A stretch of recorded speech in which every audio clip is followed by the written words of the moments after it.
meus amados, vamos começar a aula de hoje? Eita, sala cheia, hein? Apesar da restrição, estamos com sala cheia no EBD, que bênção. Vamos orar? Obrigado, Senhor, por esta manhã de aprendizado que o Senhor nos proporciona. Agradecemos por Tua permissão, agradecemos pelas restrições que o Senhor está permitindo nas nossas vidas, na vida da igreja, neste momento que estamos passando. Queremos ser gratos, queremos agradecer por tudo que o Senhor tem feito, por Tua providência em nossas vidas, certos de que o Senhor tem o melhor para nós. Continue cuidando das nossas vidas, continue nos guardando, Senhor, e também, acima de tudo, continue dando alimento espiritual para todos nós, para saciar as nossas almas. Assim oramos, agradecidos por Tua manifestação nesta manhã, no nome de Jesus, amém. Amém. Amados, vamos ver hoje então as perguntas. Hoje nós vamos ver duas perguntas, a pergunta de número 11 e a de número 12.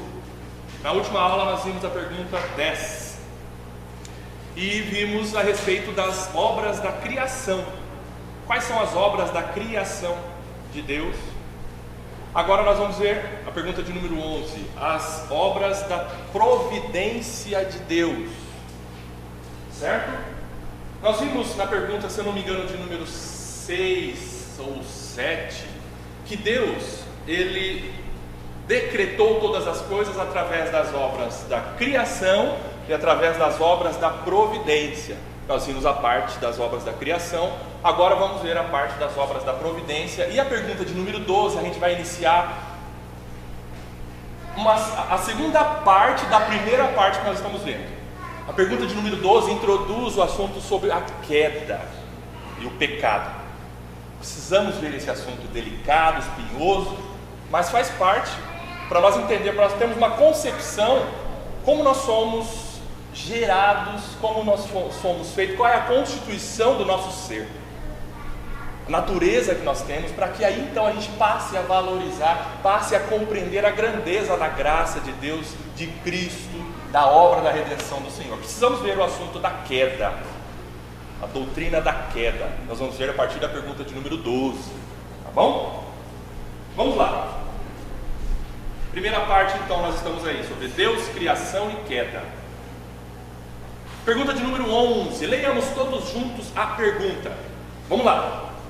Quais são as obras da providência de Deus? De novo.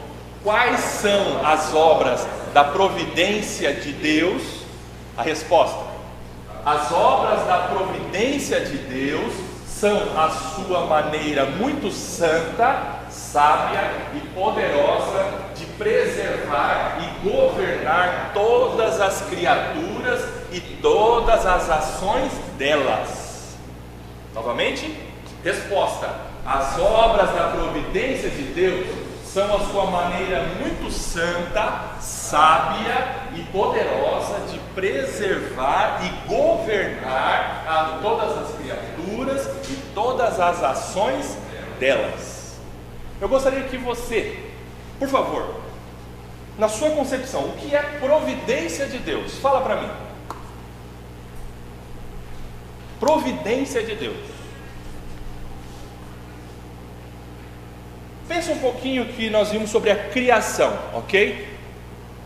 E dentro dos decretos de Deus, Ele age através das obras da criação e das obras da providência. Deus fez todas as coisas. E agora, por que Ele é um ser providente? Por que providência de Deus?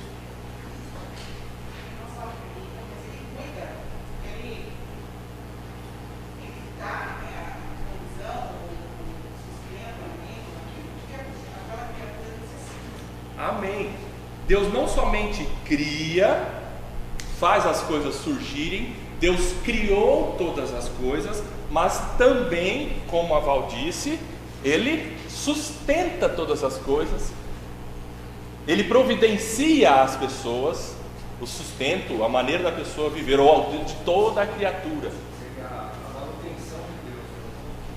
Seria a manutenção de Deus, como se Ele criasse e Ele também cuidasse e mantivesse todas as coisas funcionando, ok?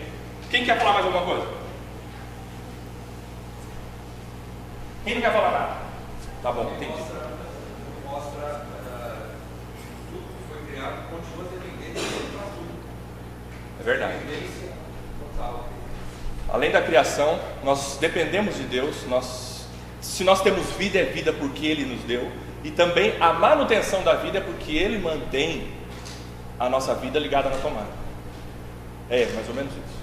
Vamos lá, primeiro texto. Salmo 145, 17. Quem achou? Salmo 145, 17. Justo é o Senhor em todos os seus caminhos, benigno em todas as suas obras.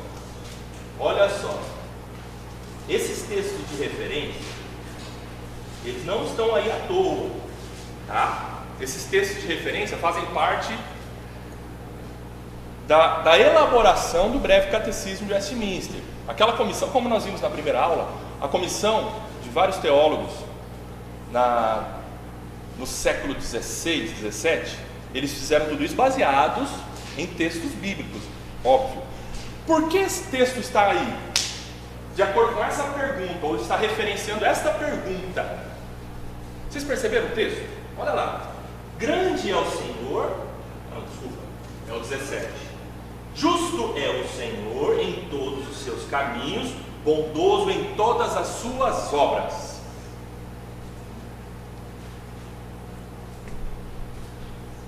Nós vimos que Deus criou todas as coisas e Deus fez, e tudo que Deus fez era bom.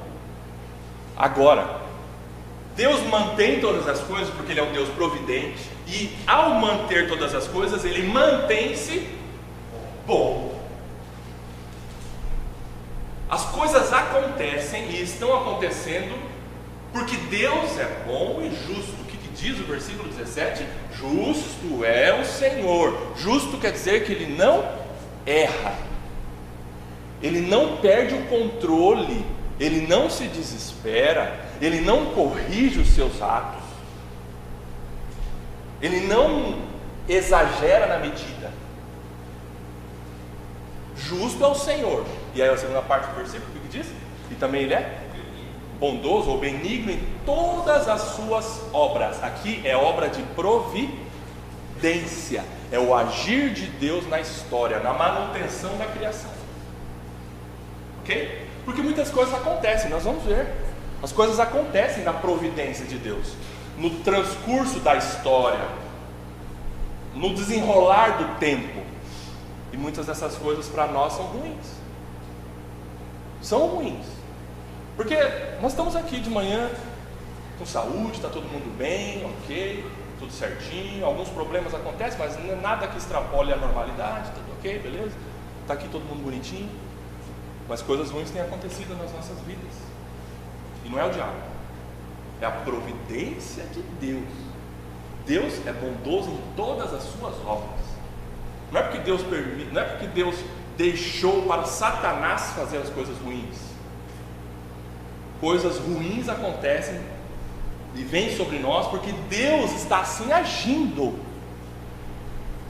E é ruim ao nosso olhar, é doído na nossa carne, mas é porque tem um propósito de providência de Deus, de justiça de Deus, de justiça e bondade. Nunca desvincule isso, justiça e bondade de Deus, quando Ele age na sua e na minha vida. Ok? Entenderam o versículo 17? Então, vá com essa concepção. Deus está agindo na história da humanidade, e o que Ele está fazendo é justo e bom.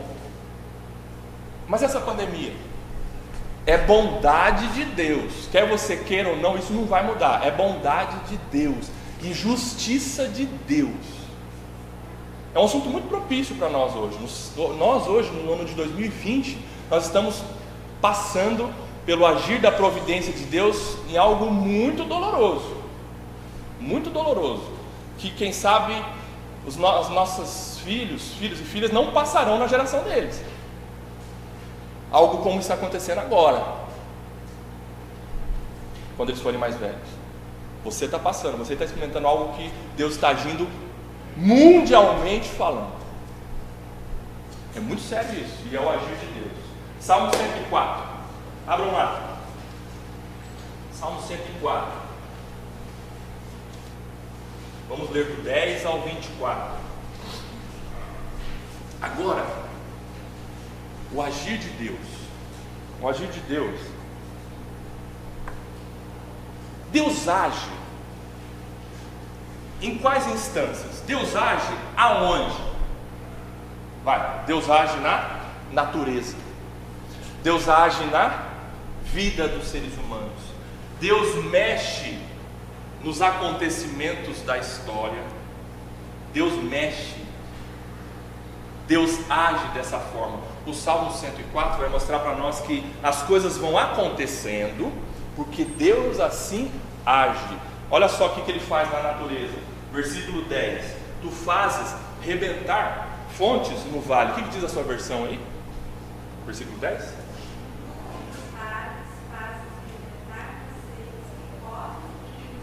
Isso, olha só.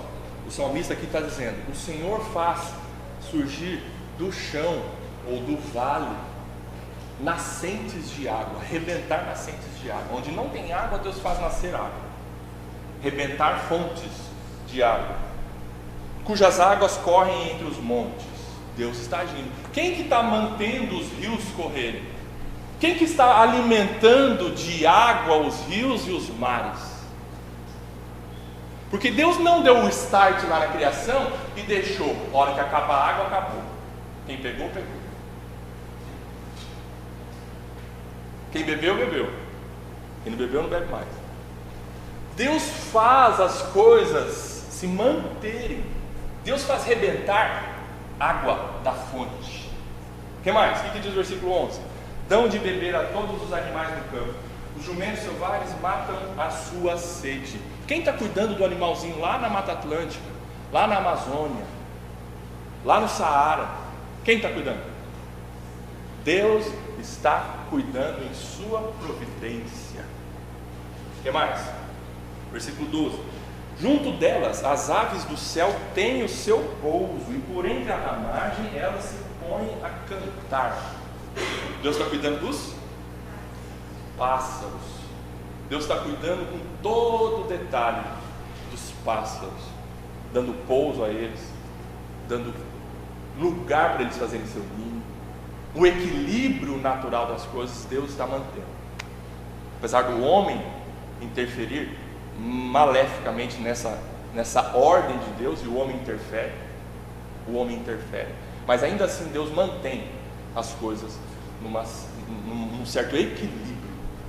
Ok? Versículo 13 agora. Do alto de tua morada regas os montes. Olha que coisa linda. Você já viu a foto do Monte Fuji? Por foto, pelo que eu saiba, que ninguém foi para o Japão. Você já viu a foto do Monte Fuji? No topo do Monte Fuji, lá no pico dele, o que tem? Parece que tem uma coberta assim de neve. Vocês já viram? No topo do Monte Fuji. Quem colocou aquela neve lá? Deus. E aí o salmista, com essa escrita bela, fala: do alto da sua morada, lá de cima, Deus coloca. O que ele fala aí? Do alto da sua morada regas os montes. Regas os montes. O que mais? A terra farta-se do fruto de tuas obras. Quem faz a goiaba nascer? Deus. Eu quero que você tenha essa concepção, meu amado irmão e irmã. Quando há uma plantação e nasce uma plantação de soja, não é porque o homem cuidou e fez o cultivo e trabalhou a terra, não é por causa disso não. É porque Deus faz aquilo nascer. Se não tem a obra da providência de Deus naquela plantação, pode jogar o que for, pode preparar a terra do jeito que você quiser, não vai nascer. Isso eu estou dizendo porque eu creio na Bíblia. Não nasce, se Deus não permitir. O que mais? Fazes crescer a relva para os animais e as plantas que o ser humano cultiva. Olha aí. Se você tem fruto do seu trabalho, não é porque você é forte, não é porque você faz, não é porque você levanta cedo e volta tarde para casa, não é por causa disso não. É porque Deus faz o seu trabalho frutificar. Deus é com você. Se Deus não estiver com você, você está lascado. Não há nada que frutifique na sua mão se Deus não estiver com você. Deus tem te sustentado. Deus tem colocado o dinheirinho na sua mão para você se sustentar.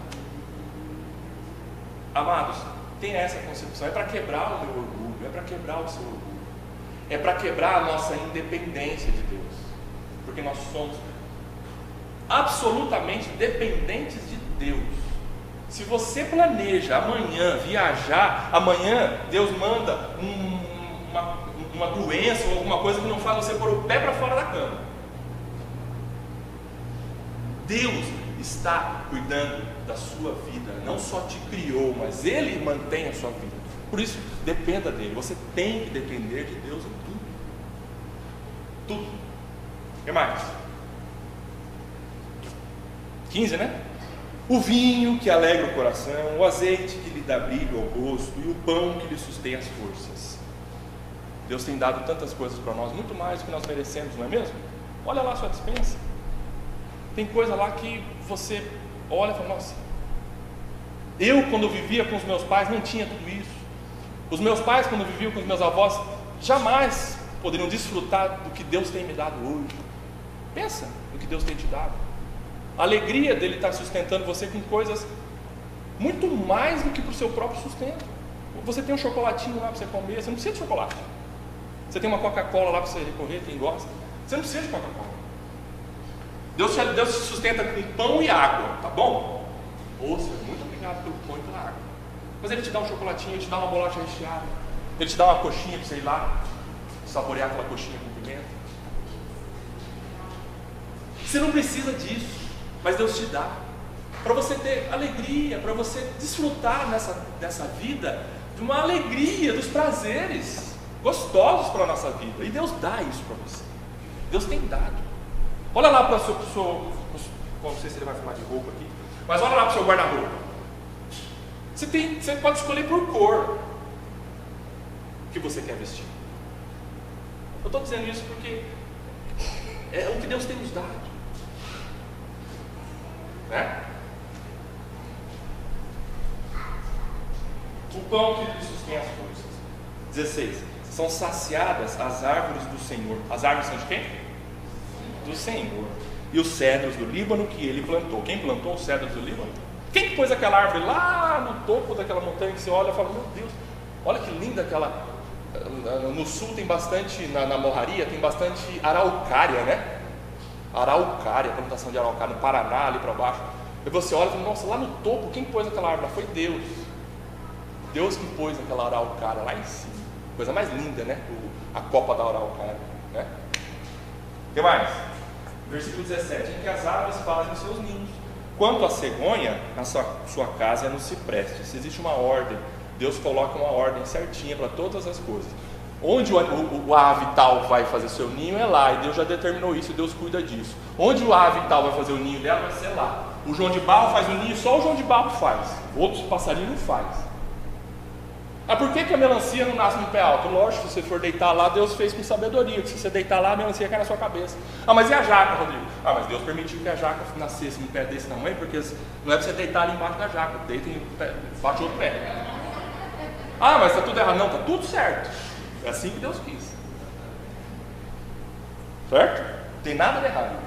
Ó, os altos montes são das cabras monteses e as rochas o refúgio dos arganazes. Arganazes são pássaros grandes como corvos, tá? Versículo 19. Fez a lua para marcar o tempo.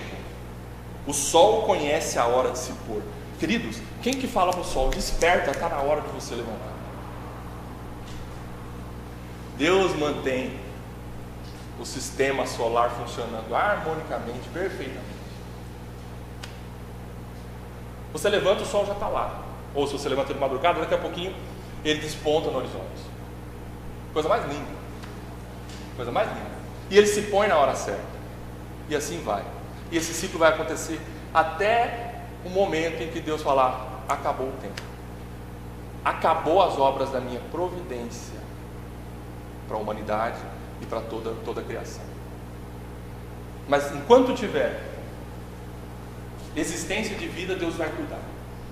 Deus vai cuidar de tudo, de água, de alimento, de sol, das estações, tudo. Ah, mas as coisas estão se invertendo por causa da natureza. A natureza as catástrofes estão acontecendo porque parece que agora o inverno está virando verão, o verão está virando inverno, o outono está tudo bagunçado. Não, as estações estão certas, as coisas estão acontecendo e Deus está cuidando de tudo. Pode ficar tranquilo quanto a isso. Tem pessoas que estão paranoicas, né, com relação a vai acabar, vamos morar embaixo num cômodo lá no chão, vamos estocar água, vamos estocar alimento. Não precisa disso não. Deus cuida do hoje, Deus está te dando alimento hoje, amanhã Deus proverá. Ok? Vamos. Envias as trevas e vem a noite, na qual vagueiam os animais da selva. Os leõezinhos rugem pela presa e buscam de Deus o sustento. Olha que lindo. Em vindo o sol, eles se recolhem e se acomodam nos seus covis. Então as pessoas saem para o seu trabalho e para o seu serviço até a tarde. Por que o salmista aqui coloca que Deus cuida do leãozinho, Deus cuida da natureza, e dali a pouco no outro versículo ele fala: e os homens saem para o seu trabalho e voltam à tarde? Por quê? Assim como Deus alimenta o leãozinho lá no Saara, que ele é indefeso, Deus alimenta você e eu que saímos para o trabalho e somos absolutamente dependentes dele. A gente volta à tarde e Deus, ainda que não coloque muita coisa nas suas mãos, mas Ele te dá o sustento e não deixa faltar pão à sua mesa. E mostra, apesar do trabalho humano, da responsabilidade humana, mostra também a dependência de Deus. Totalmente. Totalmente. Eu tenho saúde para trabalhar, eu me garanto. Isso. Exatamente. A saúde que Deus nos dá é dele. Ele que está nos dando.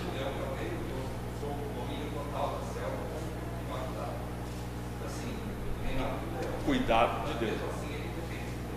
É verdade, isso mesmo. E o 24 diz: que variedade, Senhor, nas tuas obras, fizeste todas elas com sabedoria, a terra está cheia das tuas riquezas. Vamos lá, próximo texto. Hebreus 1:3. Hebreus 1:3.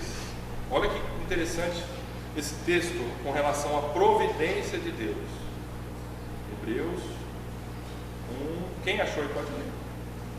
Hebreus 1:3.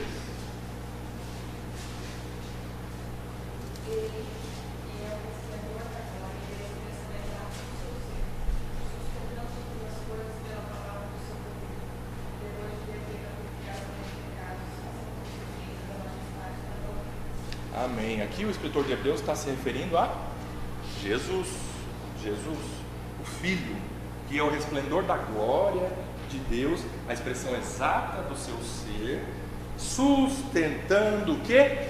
Todas as coisas. O que é sustentando? É o que você está desfrutando aí nessa cadeira.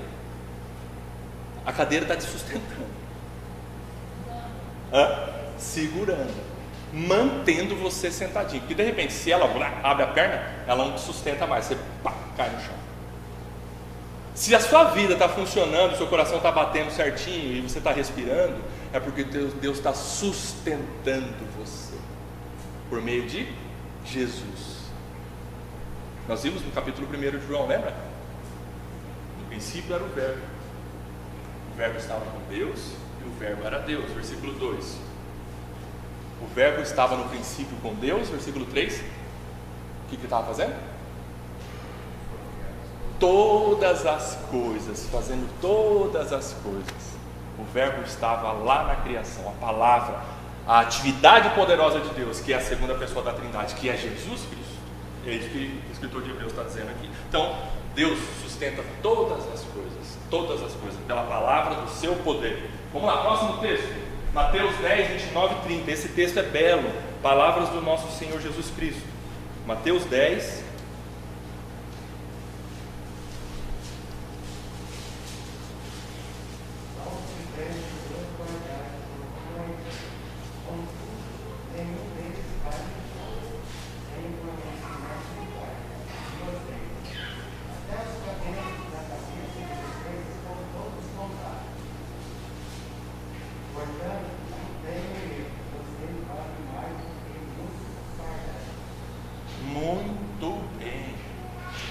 Jesus está dizendo aqui?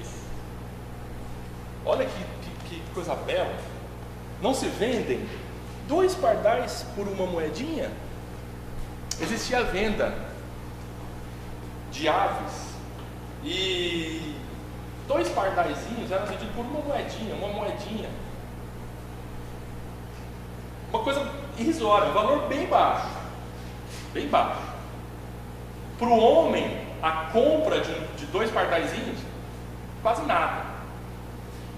Naquela época. Hoje, então, o que é um pardal? O pardal, você dá uma estilingada nele, já era.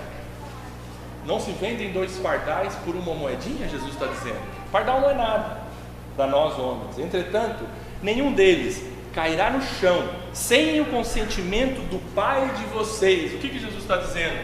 O pardal está sendo sustentado por Deus. Deus cuida do pardal.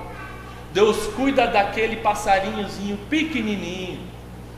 E não cai, não morre, não se perde se Deus assim não quiser. Deus cuida do pardalzinho. O que mais? Versículo 30. E quanto a vocês? Jesus disse sobre o pardal. Agora, e vocês? Seres criados à imagem e semelhança de Deus. A vocês, seres humanos, a boa criação de Deus, que Deus deixou para o 6º dia fazer, a boa criação de Deus. E vocês? Até os cabelos da cabeça de vocês estão todos contados. Deus está cuidando de você de tal forma que os cabelos da sua cabeça estão sendo constantemente contados por Deus, e Ele não deixa faltar. Para alguns, tem uns que dão menos trabalho para Deus, mas Ele conta mais rápido, né?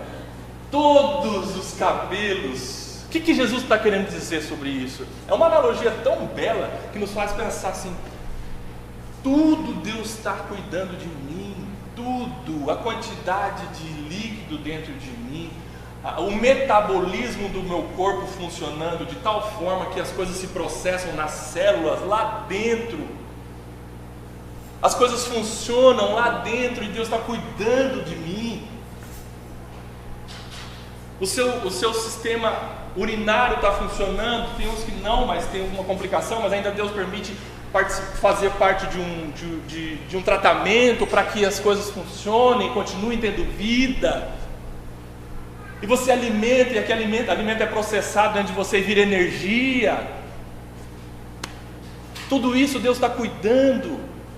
E aí ele termina no versículo 30 dizendo: portanto, não temam, não fiquem com medo. 31, né? Por 31 31 foi bom vindo ler também, que faz parte. Não tenham medo. Jesus está dizendo: não se desespere. Vocês valem mais do que os pardais. Deus cuida dos pardais, mas você é mais valioso do que um pardal para Deus. E Ele cuida do pardal, você acha que não vai cuidar de você? Que é mais importante para Deus do que um pardal? Ele vai cuidar e continuar cuidando de você. Providência de Deus. O último texto, Oséias 2:6. Oséias 2.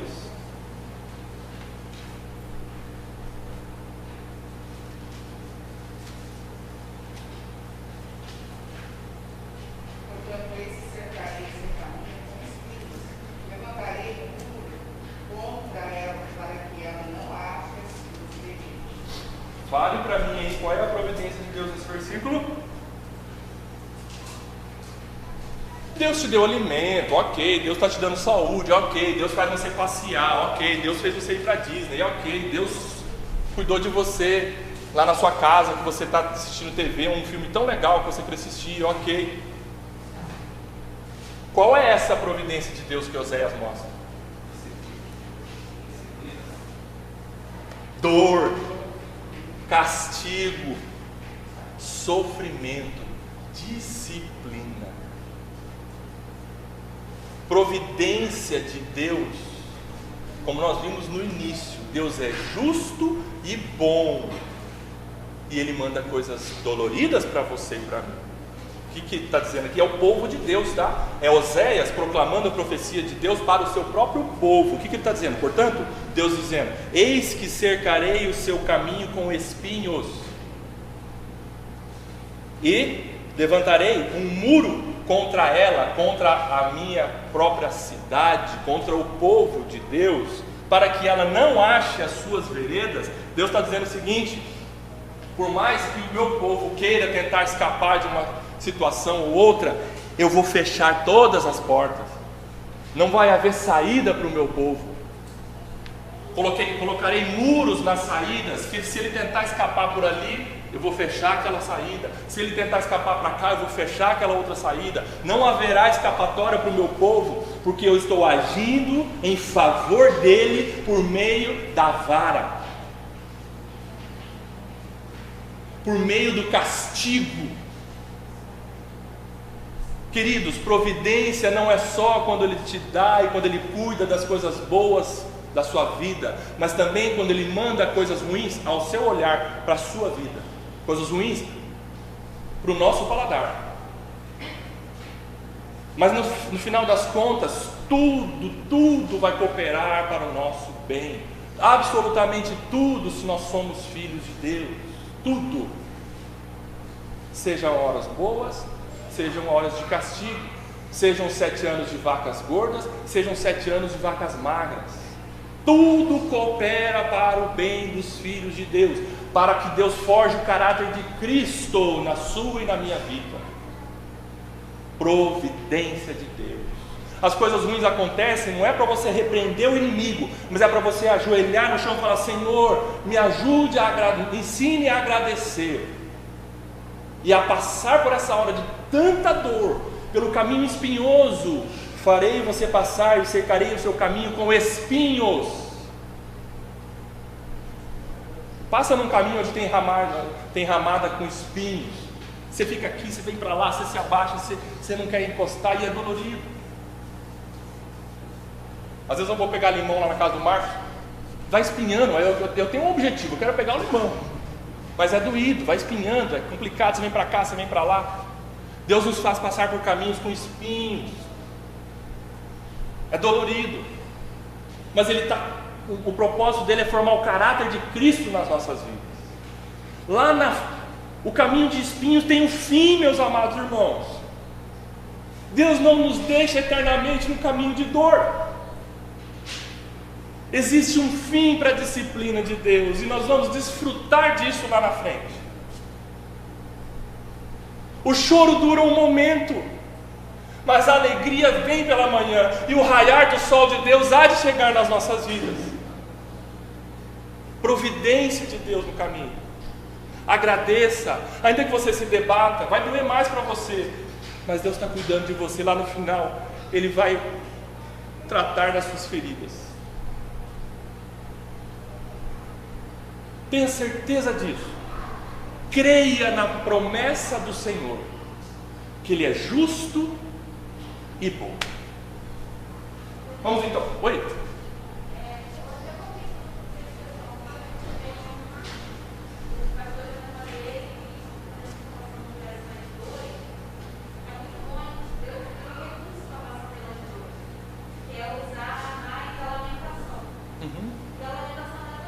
Aquilo que você postou lá, né?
Amém, amém.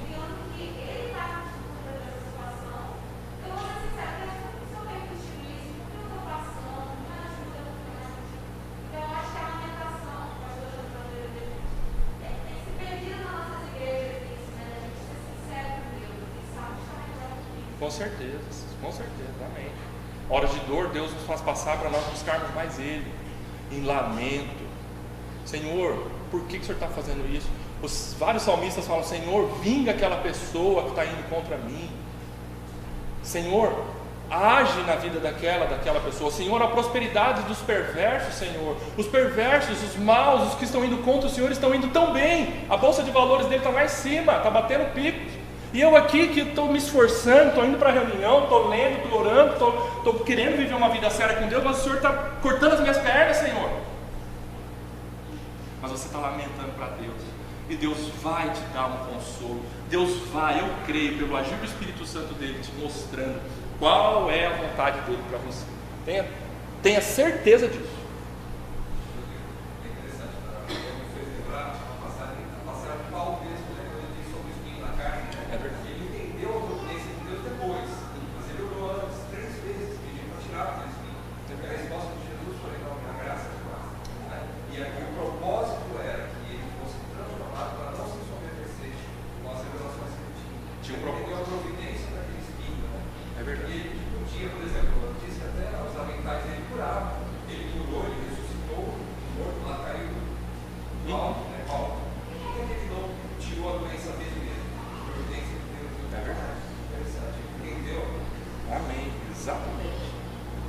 Deus providente, Deus é um Deus cuidadoso, Deus é um Deus cauteloso, Deus é um Deus que age durante o transcurso da história. Isso quer ser Deus providente. Olha só, Deus detém em suas mãos o absoluto e onipresente controle dos céus, da terra e de todas as criaturas, de modo que a erva e a mais elevada árvore, a chuva e a seca, os anos frutíferos e os estéreis, a saúde e a enfermidade, a riqueza e a miséria, a vida e a morte, bem assim todas as demais coisas não acontecem por acaso, mas submissas ao seu governo e comando soberano. Isso aqui é uma parte didática, um aprendizado para nós entendermos que a providência de Deus é isso. Deus nos faz entender que Ele está no controle de tudo. É uma teologia correta, é um entendimento correto sobre Deus isso. É uma cosmovisão muito boa, bíblica, quando a gente passa a compreender que Deus é providente, Deus cuida dos detalhes. Deus está agindo nos detalhes das nossas vidas, tanto com coisas boas como com coisas ruins. Porque se nós ficarmos só com uma faceta de que Deus manda coisa boa e o inimigo manda coisa ruim, nós ficamos com uma caricatura de Deus. Nós ficamos com uma caricatura de Deus. Deus é soberano sobre todos os acontecimentos, sobre tudo. Porém, na prática, como entendermos o controle de Deus, do Deus bom, nas circunstâncias quando ocorrem catástrofes, tragédias e outros acontecimentos terríveis? Dá um nó na sua cabeça? Dá um bug? Na minha dá. Por isso nós precisamos ver um assunto como esse. Por isso nós precisamos nos calcar em textos como nós vimos, que Deus é bom e justo, que Deus cuida da natureza, das pessoas, Deus é providente, está agindo no transcurso da história como Ele quer, onipresentemente, está fazendo todas as coisas, Ele está agindo, pondo em execução aquilo que Ele já decretou antes da fundação do mundo. Decreto de Deus, fazem parte as obras da criação e as obras da providência. Acontecimentos como esse, como entender isso? Deus está cuidando, Deus está permitindo tudo isso. Por exemplo, no tsunami lá no Japão, no ano 2011, mais de 15 mil pessoas morreram na costa leste da Ásia. Quem que permitiu isso? Quem que fez isso? Deus. Outro acontecimento, erupção vulcânica lá na Indonésia em 2018. Mais de 1.500 pessoas morreram, dezenas de famílias desabrigadas. Um vulcão entrou em erupção e a lava dele alcançou aldeias, cidades próximas. Como compreender isso? Deus agindo. O massacre em Suzano, 2019, vocês se lembram ano passado? O que aconteceu? 2 ex-alunos da escola entraram e mataram 5 funcionários, 2 funcionárias e 5 alunos, depois se mataram. Como compreender isso? Pensa a dor das famílias. Quem entrou no momento para retirar os corpos, viu que estava um ambiente infernal ali. Só quem era emocionalmente forte pôde entrar. Teve policiais que voltaram para trás, que não aguentaram olhar a cena do crime dentro daquela escola. Vocês viram as imagens? Pessoas correndo, desesperadas. Centro Oncopediátrico em São Paulo é uma referência com relação ao tratamento de câncer infantil.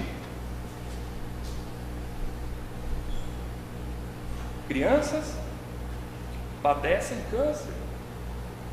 E existe um grupo de médicos, oncologistas, oncopediatras, que promovem alegria, momentos de descontração para os pacientes que estão passando por quimioterapia, radioterapia, crianças. Como explicar isso? Desculpa a minha emoção, não quero que você chore porque eu estou chorando. Mas isso mexe com o nosso coração, com a nossa sensitividade.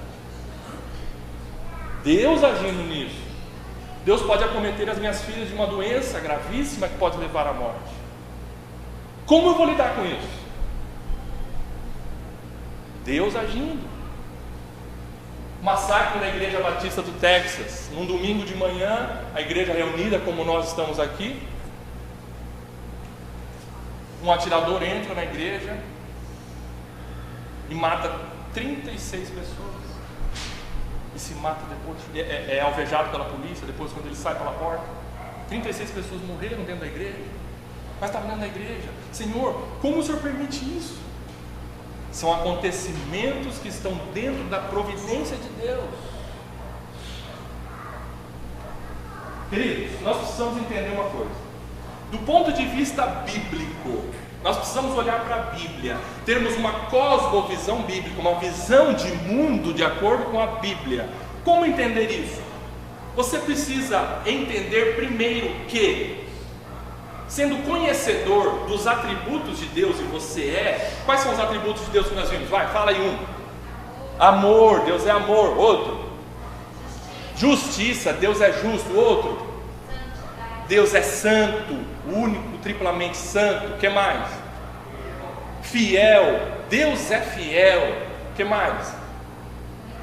Ele é onipotente, onipresente, onisciente. Conhecedor que você é dos atributos de Deus, devemos ter certeza de que nada foge do controle e permissão de Deus. Segundo, ainda que pensemos que acontecimentos catastróficos atinjam pessoas inocentes, entre aspas, aos olhos de Deus não há inocentes. Aos olhos de Deus não há inocentes, e a Bíblia é muito clara com relação a isso. Inocentes que não mereçam a morte, todos estão debaixo do julgamento presente de Deus, ou seja, os juízos temporais de Deus. Amados, não há um justo sequer. Isso choca com a nossa humanidade, isso choca com o nosso pensamento humano, a nossa visão humana das coisas. Mas de acordo com a ótica de Deus, todos merecem a morte.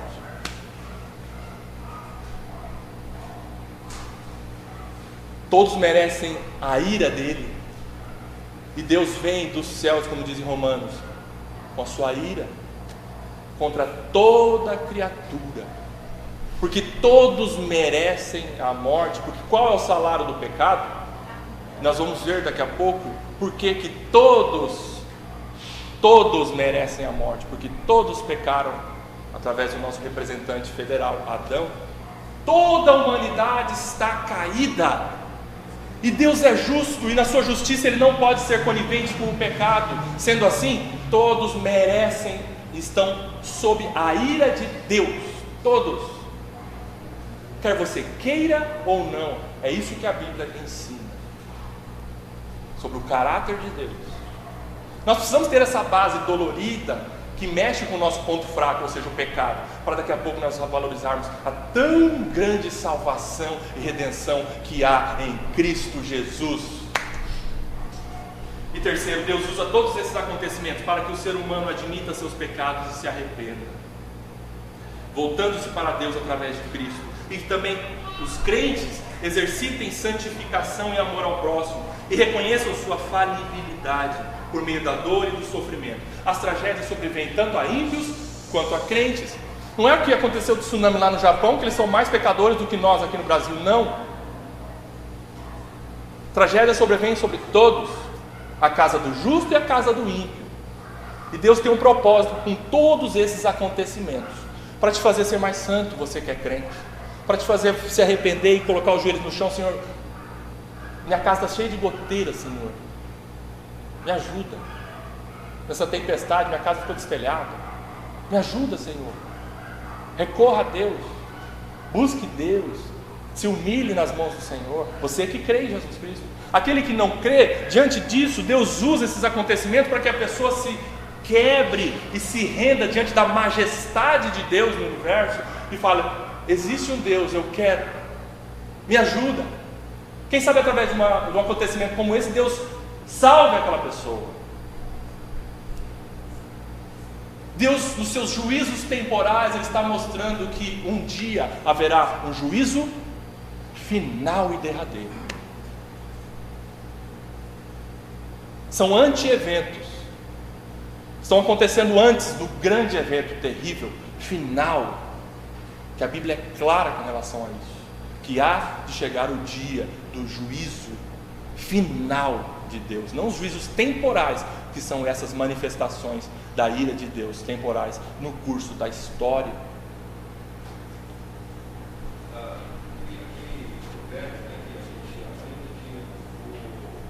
O mesmo sol, a mesma dor, a mesma intensidade de calor que amolece a cena e endurece o barro. É verdade. Em alguns casos, algumas pessoas, pelo sofrimento, vão para Deus, vão amolecer, mas outros não. Outros vão endurecer tanto que vão se afastar mais ainda dele. É verdade. Não quer dizer que eles vão deixar de ver o sol. Eles vão reconhecer que existe um Deus. Porém, uns vão se afastar mais ainda. Né? Mas os eleitos vão se derreter. É o caminho do ser humano que não tem Deus. Ele continua no seu estado de condenação. Ele continua. Todos são pecadores e merecem a condenação do inferno, mas alguns Deus saca dessa multidão para ser dele, porque Ele quer. Ah, mas por que Deus escolheu? Porque Ele quis. Pelo beneplácito, pela boa vontade dele, Ele escolhe alguns para serem salvos. E isso é tão glorioso, nós vamos ver mais para frente. Acontecimentos de coisas boas ou ruins é providência de Deus. É coincidência ou destino? Não. Não.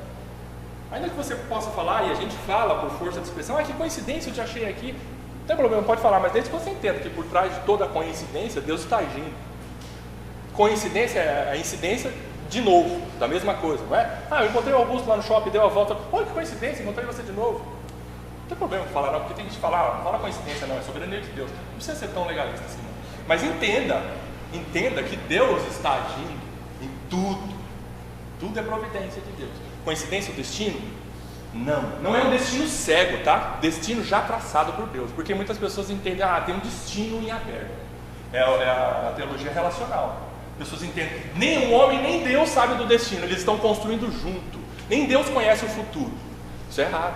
Não um destino a ser construído. Não, o destino já está determinado por Deus. O nosso destino, a nossa sina, Deus já sabe. Fatalismo ou coisa fortuita? Não. Ainda que para nós que estamos aqui dirigindo o carro e de repente bate, o cara passa no vermelho, você entra no meio dele, Para você é um acidente, é um fatalismo, é uma fatalidade, mas sob a sua ótica humana. Mas diante da soberania de Deus, ele já sabia de todas essas coisas. Né? Não é fatalismo da parte de Deus, não é porque aconteceu e Deus descuidou, falou, podia ter impedido o acidente do Rodrigo, mas não impediu. Não. Deus já determinou todas as coisas, não é fatalismo para Deus, não é caso fortuito, sem agir pessoal de Deus nas coisas. A ausência de comando de forma alguma. O deísmo é uma corrente que acredita que as coisas vão acontecendo e Deus não age. Ele criou todas as coisas, deu o start no mundo como se desse corda, e as coisas vão funcionando, vão se batendo, vão se construindo, vão se destruindo, e Deus não mexe. Deus, ele fica de fora, com um olhar externo. Isso é o deísmo. Não. Existe um comando para todas as coisas. Assim como um pardal não cai sem a vontade de Deus, um vulcão não se erupciona se não for Deus que queira que aquilo aconteça. Você está dirigindo seu carro, de repente você passa naquele sinal verde e tranquilo, mas aconteceu alguma coisa lá atrás. Você chega em casa, lê lá o jornal e fala, nossa, na rua tal, com a rua tal, eu passei por lá, um caminhão desgovernado sem freio cruzou a rua, no horário tal, horário tal.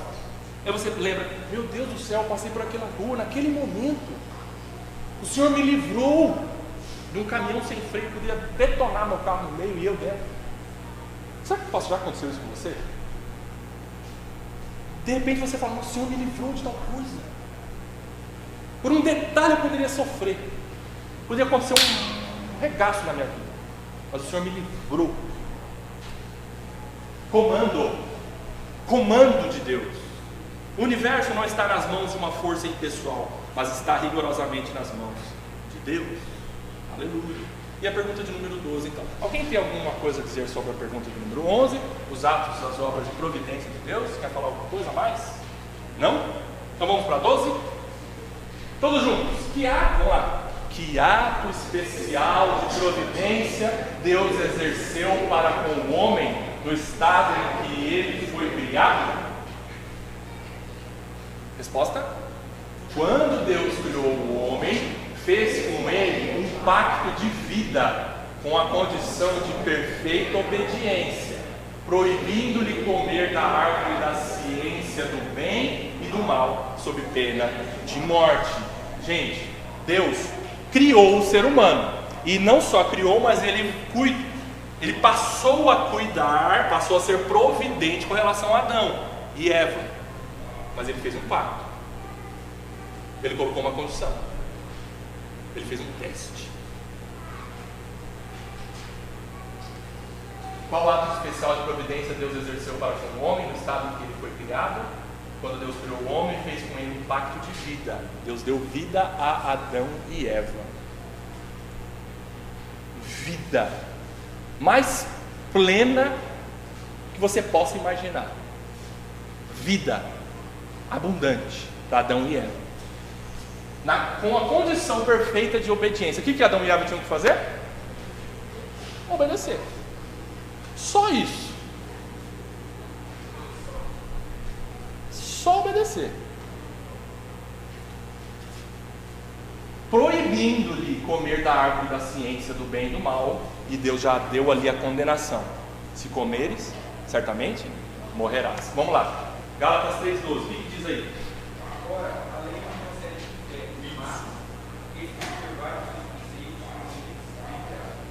Gálatas 3,12 diz o seguinte: isso que Paulo está dizendo aí, isso que Paulo escreveu aos Gálatas, é o chamado, não o pacto de vida. O pacto de vida Deus firmou com Adão e Eva, se eles obedecessem. Mas ali naquele momento havia o pacto das obras. Pacto das obras, no seguinte sentido: Deus falou para Adão, se você obedecer toda a minha lei, e lá já havia lei. Qual era a lei de Deus? Obedeça. Obedeça. Se você cumprir toda a minha lei, você vai viver, você terá vida, e vida eterna. O que Paulo está dizendo aí? É a salvação pelas obras. Se Adão continuasse obediente, ele viveria eternamente. e nada aconteceria. Mas não vamos ficar no si não, que daqui a pouco nós vamos ver esses negócios de si não é muito bom para nós. Mas Deus estabeleceu ali o pacto das obras. Adão, obedeça. Se você obedecer, você terá vida, e vida para sempre, abundante. Comigo você vai viver no paraíso para sempre, comigo você e Eva, e o fruto do ventre dela, para sempre. Obedeça. Se você cumprir toda a lei, o que aconteceu? O Adão não obedeceu, ele não conseguiu. Deus sabia que ele, ser humano, Adão, ele tinha a imagem e semelhança de Deus, mas ele não era ilimitado. Adão, o ser humano, era limitado, e ele, por ter uma mente limitada, uma consciência limitada, um agir moralmente falando limitado, ele escorregou, ele pecou, ele caiu. Isso é queda. Pacto das obras. Deus não permaneceu com esse pacto para nós, porque existe o pacto da graça. Deus firmou conosco o pacto da graça, dizendo: você não consegue cumprir a lei, mas eu mandei algum homem que conseguiu cumprir toda a lei, e por meio dele você é justificado. Por meio dele eu falo: você obedece, porque o meu filho obedece em você. Capacita você a obedecer. Pacto da graça. Assim como o pecado abundou no mundo, superabundou a graça de Deus por meio de Jesus Cristo. Por isso que eu estou dizendo para você: não fique para baixo, cabisbaixo por conta da queda, não. Pense, vamos pensar como um todo. Deus planejou tudo isso para o maravilhoso plano da redenção dele em Cristo Jesus. Gálatas 3,12 é isso aí, pacto das obras. Quem cumprir toda a lei será salvo.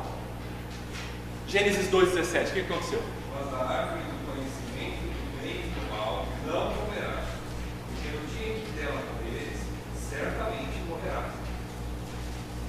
Pacto de vida que Deus colocou a condição para Adão: não coma do fruto da árvore do conhecimento do bem e do mal. De todas as outras árvores você pode comer, menos da árvore do conhecimento do bem e do mal, porque o dia que você comer dela, você certamente morrerá. E ali no hebraico, no original, certamente morrerá, Deus coloca morte física, que entra na raça humana, e morte espiritual, afastamento espiritual de Deus, condenação espiritual, morte espiritual. Certamente morrerás. Adão e Eva tinham todas as árvores do jardim para comer, e eles escolheram aquela. Não é? Muitas vezes a gente fala para o nosso filho: mas como, meu Deus, ele desobedece. Mas sabe o que é? Existe dentro de nós um desejo de fazer o errado. Aquilo que é proibido é mais gostoso, parece gostoso para a carne. E foi o que aconteceu. Gente, e se Adão e Eva não tivessem desobedecido?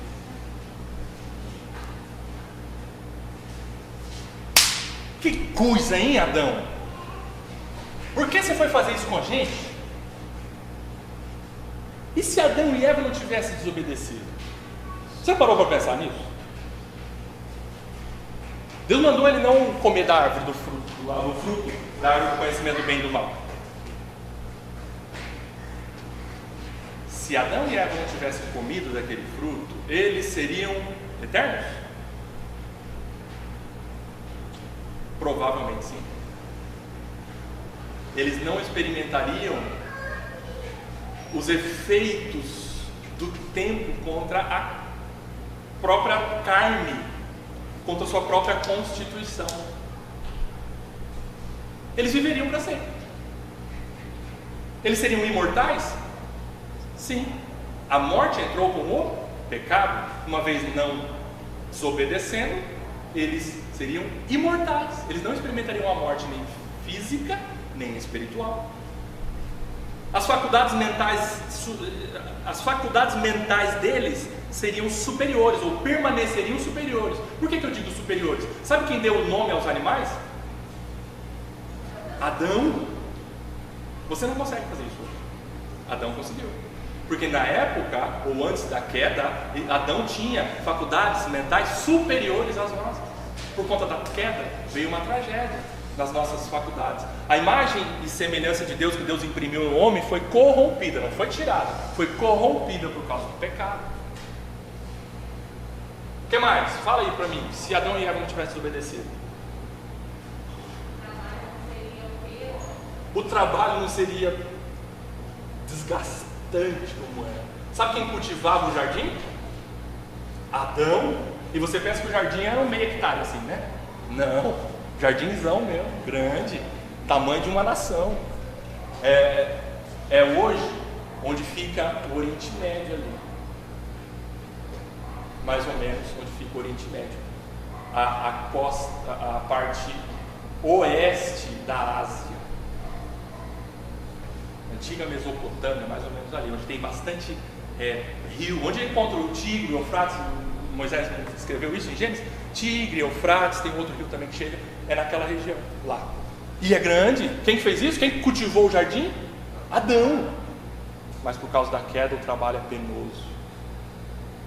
Hoje você trabalha, você tem prazer às vezes de fazer o que você faz, mas tem hora que você tem que levantar nessa segunda mesmo.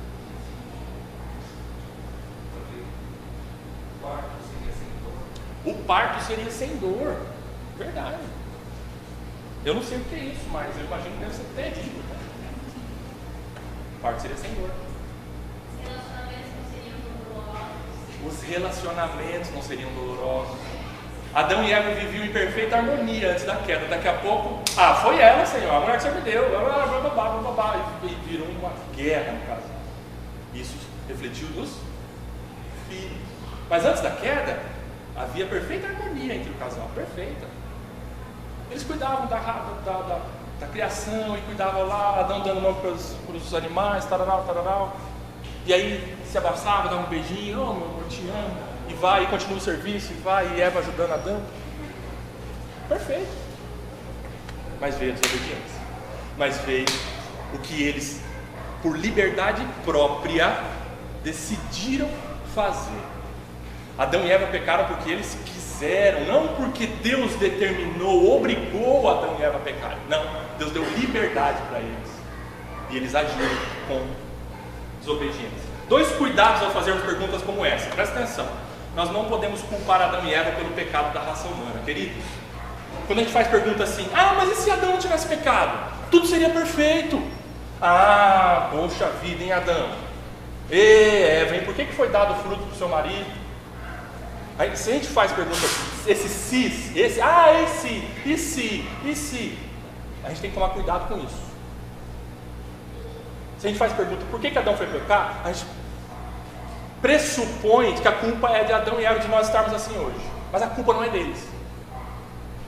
A culpa é sua porque você peca. Você peca porque você é pecador. Adão, de certa forma, sim, ele é representante da raça humana e ele representa no pecado, mas a culpa não é dele por causa dos seus pecados, porque Deus, quando pune o pecado, ele pune o pecador, não o Adão que deu origem ao pecador. Você peca porque você quer, você peca porque você é responsável pelos seus pecados. Então, e o Nicodemos fala o seguinte: boa teologia não se faz com especulações, mas com asserções bíblicas. A gente gosta muito de perguntas, nem se fulano, e se fulano? Mas quem foram as esposas dos filhos de Adão e Eva? Moisés não quis escrever ali, mas eles procriaram. Mas se tiver relação com um, com o outro, com aquela, não faz especulações. Isso vai criando em nossa mente má teologia, mau entendimento bíblico maculado com as nossos maus pensamentos, né? Uma premissa, que a boa teologia se dá ao direito de ter dúvidas, porque, como a própria palavra diz, nem tudo de Deus foi revelado. O que pertence a Deus foi revelado para Deus e ele não revelou para nós. É verdade. Mas a hora que ele revelou é o suficiente. A teologia tem dúvida.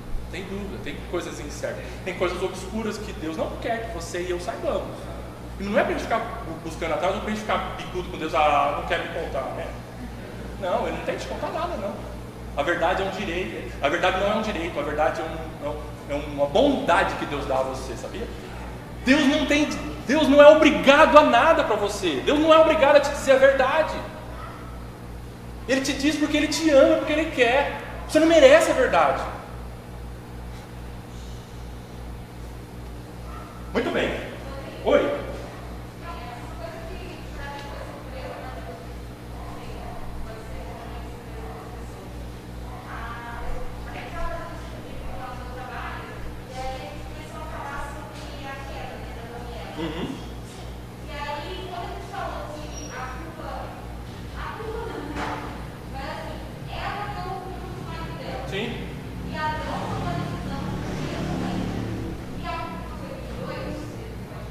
Sim, sim. Uma amiga minha ficou muito surpresa, porque ela sempre achou que a culpa era mais de ela. Porque ela que é terrível. E por isso, de alguma forma, a Bíblia dá vontade para dizer que a mulher é mais pecadora que o homem. E eu fiquei surpresa por ela pensar isso. Tem que ter esse pensamento. E eu vi que na história da igreja parece que tem muito esse desenrolar grande. Sim. Muita gente acha que a mulher era mais pecadoramente endemoniada que o homem. Então, isso pode estar se propagando na nossa mente, que essa menina ela totalmente muito surpresa e acha assim, nossa, então os dois são responsáveis. Então, eu acho isso interessante falar. É verdade. O que acontece? Terminou já? O que acontece? Paulo mostra que por conta de Eva, por causa da constituição de mulher, ela foi enganada e não o homem. Sabe quem usou isso? Satanás. Mas não por causa disso as mulheres são inferiores aos homens. Sabe quem tem maior responsabilidade nisso? Adão. A aliança foi, o pacto de obediência foi com Adão. E Deus, ali não está escrito, mas eu tenho certeza que Deus queria que Adão passasse isso para ela. Obedeça. Ó, nosso Senhor falou para não comer daquela árvore lá. E Satanás, que entre Gênesis 2 e Gênesis 3 aconteceu a queda do anjo, não está relatado na Bíblia, mas finalzinho de Gênesis 2:31 e início do capítulo 3, houve um terrível acontecimento no terceiro céu, a queda do principal anjo, e ele veio para a terra e começou a fazer essa bagunça toda, que ele é realmente enganador. O nosso inimigo é tentador. O nosso inimigo, ele atrapalha as nossas vidas. E atrapalhou Eva. E ele foi em Eva, pegando aquele ponto da feminilidade de Eva para enganá-la. Mas o principal responsável, você pode dizer sem medo de errar, e os homens que me tacam pedra depois, foi Adão. O pacto foi feito com Adão. Tanto é que Deus, quando Ele mostra todo esse plano de redenção, Ele não fala primeiro Adão e Eva, depois o segundo Adão. Não, é Adão e Adão. É homem. O pacto federal foi com o Adão e ele pecou. Ele pecou. Lógico que Eva também é responsável pelos seus atos, né? Entendeu? Mas de forma alguma a mulher é mais responsável do que o homem. Eu quero dizer o contrário. É isso que a Bíblia mostra, tá? Infelizmente, muitos falsos profetas, falsos pastores, hoje usam esse texto de Paulo para inferiorizar as mulheres da igreja, né? Para desprestigiá-las e dizer que elas não têm como servir ao Senhor como os homens têm, né, em alguma situação dentro da igreja, ou até mesmo nos seus lares, né? Então é um engano, né? Porque tudo isso é oriundo falsa doutrina. Entendimento errado, né? Entendimento errado Das passagens. Por isso a importância da teologia, né? Do estudo sério de teologia. As asserções bíblicas, né? Vamos buscar as verdades bíblicas, né? Eu já tive colegas também que falaram que na própria igreja não é uma defesa da organização correta da palavra. Que as mulheres não poderiam nem orar por conta desse texto. E as mulheres, elas são mais levadas ao engano, mais levadas a serem manipuladas, entendeu? Então elas são mais retraídas realmente por conta desse texto. E acharem que a Eva é enganada, então são super inferiores, né? É verdade. Por muito tempo a maçonaria usava as filhas de Eva como não podendo participar dos rituais. Hoje existem lojas maçônicas femininas. Abriram já com relação à participação feminina. Mas tinham as filhas de Eva. Não pode participar. Som. Totalmente diferente. Oi? Ainda bem que Jesus veio para mudar isso, né? Amém. Porque quem anunciou a ressurreição de Cristo, Exatamente. Jesus deu muito valor às mulheres. Nossa, Olha, fantástico, exatamente. Deu deferência a mulheres que foram primordiais, foram importantíssimas no ministério de Jesus, sem dúvida, sem dúvida. Apesar de algumas palavras parecerem um pouquinho ofensivas, a Maria, né? O primeiro milagre que ele fez no tratamento foi uma ordem para Próximo é uma pregação expositiva de João que nós vamos ver, se Deus permitir, capítulo 2. Já deu um spoiler aí, né? Mas Jesus ali, de forma alguma, ele rebaixou a mãe dele. Quando ele diz assim, que tenho eu contigo, mulher? Nós vamos ver o que significa isso. Fica um gostinho de quero mais no mar aí.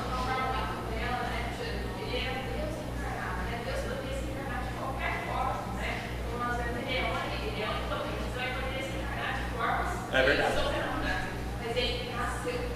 É verdade. Pronto.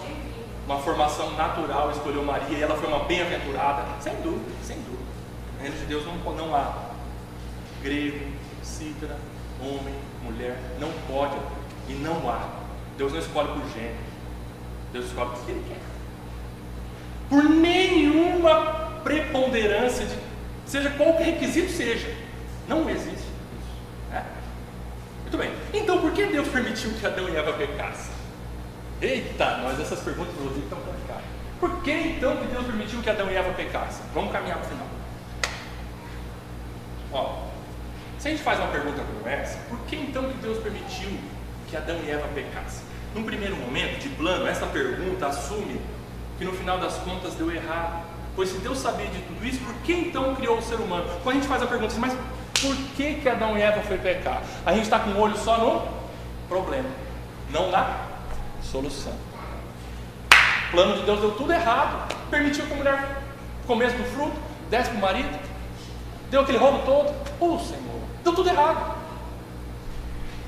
Por que foi criar então o ser humano? Por que você está fazendo? Por que Deus foi fazer um teste com o ser humano? São pressuposições erradas. Olha lá, para fazê-lo sofrer neste mundo. Deus permitiu o pecado, e o pecado, através do pecado vem a dor, a doença, o sofrimento, o choro, a morte. Para que o Senhor permitiu tudo isso? Que no curso da existência do ser humano, é como se o Senhor quisesse fazer um recal da criação, ou seja, refazer, corrigir determinados erros, porque deu errado lá no início, então vamos ter que corrigir no curso da criação. O recall de Deus, né? E no final lançá-lo no inferno como correção do erro da criação? É uma pressuposição errada. Todavia, ainda que pareça descuido de Deus no início, Deus já determinou o seu triunfo completo e final glorioso na história, pois Ele tem um plano perfeito de redenção. Nós temos que olhar para a queda sim, estudar sobre a queda sim, mas nunca deixar de lado, ou nunca tirarmos do fundo da nossa mente o vislumbre da redenção de Deus, do plano glorioso e vitorioso e triunfante de Deus. Aconteceu a queda sim, mas foi parte do plano de Deus, teve que acontecer, e aconteceu, e nós fomos afetados por isso sim, mas existe um plano maravilhoso e perfeito de redenção, que no final tem um triunfo. A vitória de Deus já está certa, só não aconteceu ainda totalmente, com relação a acontecimento, mas já a vitória de Deus, através de Jesus Cristo, seu Filho, já há. É tão lindo isso, nós estudarmos sobre soteriologia, salvação, e também sobre a escatologia, o fim de todas as coisas. É maravilhoso. Logo, Deus criou a humanidade, permitindo a desobediência de Adão, visando desde sempre a extraordinária vitória redentora e gloriosa de seu Filho Jesus Cristo, para salvar quem Ele escolheu. Soteriologia, doutrina da salvação, e escatologia, doutrina do fim de todas as coisas. Estão juntas. Nós vamos estudar sobre a queda daqui para frente. É dolorido, é doído, porque mexe conosco. É triste ver esse lado da história. É a antessala do Evangelho, a doutrina da queda, para nós valorizarmos o remédio que nos foi dado, né? Mas o plano perfeito de Deus já está determinado e já é glorioso, viu? Deus não errou lá, não, ou não foi descuido de Deus lá no início, quando Adão e Eva pecaram, não. Já está tudo certo, está tudo certo. Todo cuidado está na mão de Deus, que é justo e bom. Quer falar, Vivi? Está tudo certo. O final vitorioso e glorioso já é consumado. Consumado. Já está certo. Ok? Pergunta 11 que nós vimos então, vamos repassar? Todos juntos? Quais são as obras da providência de Deus? Resposta: as obras da providência de Deus são a sua maneira muito santa, sábia e poderosa de preservar e governar todas as criaturas e todas as ações delas. Muito completa essa resposta do breve catecismo, achei fantástico na elaboração. Engloba todas as coisas, todos os acontecimentos, todos os detalhes da sua, da minha vida, da natureza, de tudo. E a 12, vamos lá? Que ato especial de providência Deus exerceu para com o homem no estado em que ele foi criado? Resposta: quando Deus criou o homem, fez com ele um pacto de vida, com a condição de perfeita obediência, proibindo-lhe comer da árvore da ciência do bem e do mal, sob pena de morte. Amém. Alguém quer falar alguma coisa para concluirmos? Vamos orar então. Pai, por tua bondade, nós estamos estudando esses assuntos, estudamos nesta manhã. Te agradecemos, Senhor, porque o Senhor é que nos dá o vislumbre da verdade. O Senhor é que abre os nossos olhos para compreendermos a tua palavra, que é a verdade. E nos dê, Senhor, cada dia mais desejo, prazer em conhecer ao Senhor através das Escrituras. E nos dê, Senhor, um descanso nas nossas almas, que tudo está sob o teu rigoroso controle. Te agradecemos por isso, Senhor. Estamos nas tuas mãos. Por isso pedimos humildemente, continue cuidando de nós. Em nome de Jesus. Amém.